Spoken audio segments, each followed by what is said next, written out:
Powered by the Montana Television Network. This is the Noon News from Montana's news leader.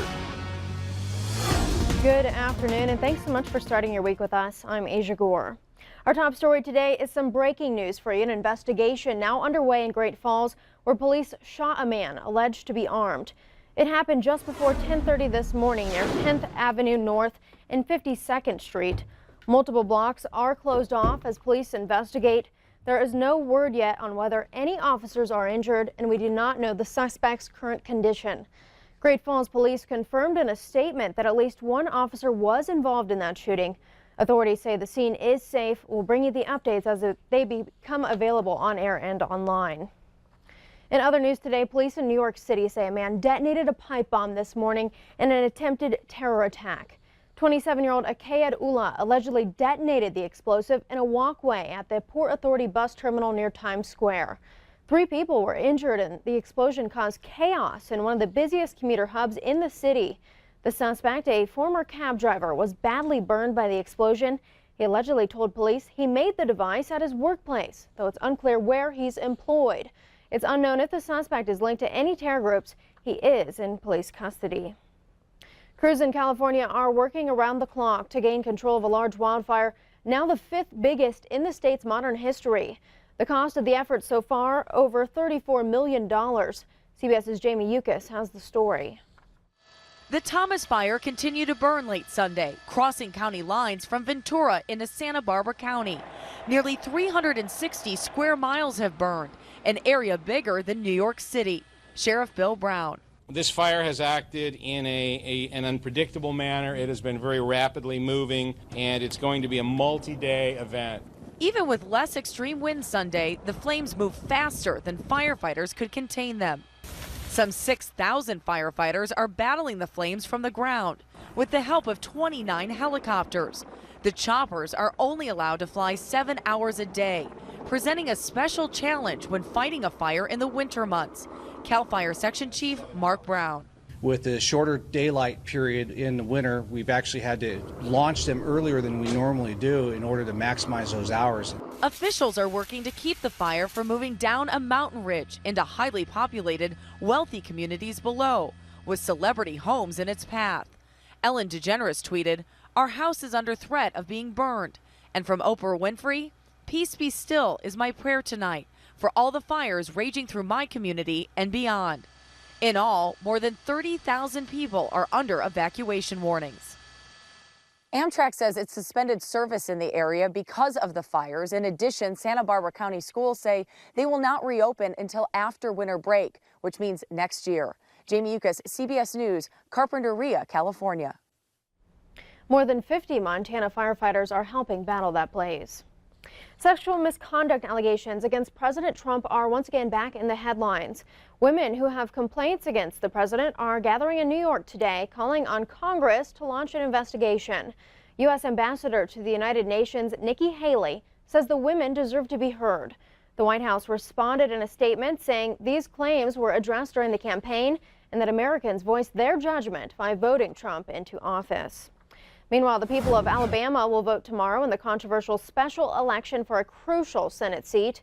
Many Republican leaders in the Senate say they still plan to vote for candidate Roy Moore despite sexual misconduct allegations against him. Moore's opponent, Doug Jones, continues to rally voters in a state that has not sent a Democrat to the U.S. Senate in 25 years. Montana's top campaign law enforcer says the state's Democratic Party violated reporting requirements in last year's election. In a decision released this morning, the Commissioner of Political Practices says the party reported $300,000 of independent expenditures for the 2016 election, but it did not identify which candidates it spent the money to oppose. Commissioner Jeff Mangan says that is a violation of state law. He also says the party failed to properly disclose spending money to support Supreme Court candidate Dirk Sandifer. Mangan will likely negotiate a fine with the party that they must pay. The ruling follows a complaint filed by Billings political consultant Jake Eaton, who typically works for Republican candidates.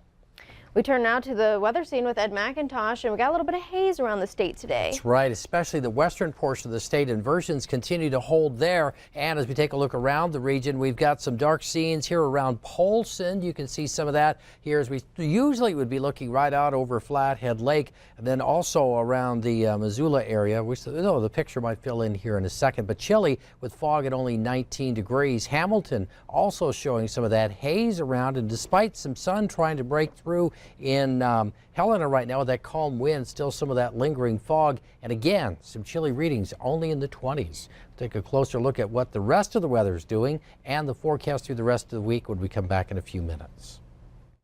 Thanks, Ed. We'll check back in. The vehicle belonging to a missing California couple has been found in western Montana, and now Mineral County authorities are asking for your help locating the man and woman. The vehicle was abandoned at a Mineral County rest stop off Interstate 90 near the Montana-Idaho border. 24-year-old Suzanne LaBelle and 25-year-old Sherwin Lamando Jr. were reported missing December 1st. A search and rescue operation lasted 5 days but was called off due to weather conditions. The circumstances of their disappearance is unknown. Anyone, though, with information should contact authorities. A Great Falls family is homeless today after their house went up in flames early Sunday. The fire spread quickly due to strong winds, but crews did stop it from spreading to nearby homes. Everyone made it out safely, but the house near 5th Avenue South and 56th Street is a total loss. The cause of the fire remains under investigation. A disabled Missoula veteran had $30,000 worth of customized handicap equipment stolen from him this weekend, but now the veteran is thankful the thieves had a change of heart. MTN's Donald Lokatua has more. When former paratrooper Colonel Tim Gardapi's trailer containing all of his handicap equipment was stolen Thursday, December 7th, he had little hope of ever seeing it again. So when he received a call from the sheriff's office Sunday morning, he was skeptical. I was excited, but of course I'm a little bit cautious because there's lots of white trailers. But when he opened it up, and on the phone, the deputies opened up the contents of the trailer and revealed everything was okay. And everything was still there and locked down, and there was no damage. Most of the items that were critical to me are still there and still in good condition, so I was quite happy with that. Sheriff deputies found the trailer abandoned in the Evero Hill area and returned it to Colonel Gardapi as quickly as they could. It was quite a bit of effort, quite a bit of sharing, and a lot of people had their eyes out all over the state and all over the nation. A lot of them were ready for a good old Montana horsewhipping. This guy, because they did not like what they did to Montana wounded warrior. Colonel Gardapi would like to thank the Facebook users, the hunters, and the veterans for their outpouring of support, and the sheriff's office for finally locating this trailer. Reporting in Missoula, I'm Donald Lokatua for MTN News.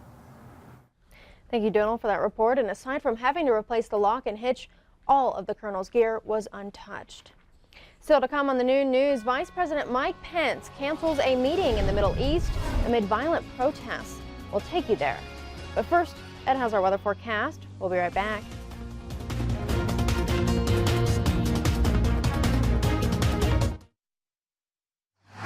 You're watching MTN News with Aja Goare, Storm Tracker weather with Ed McIntosh, and farm and ranch news from the Northern Egg Network. This is the new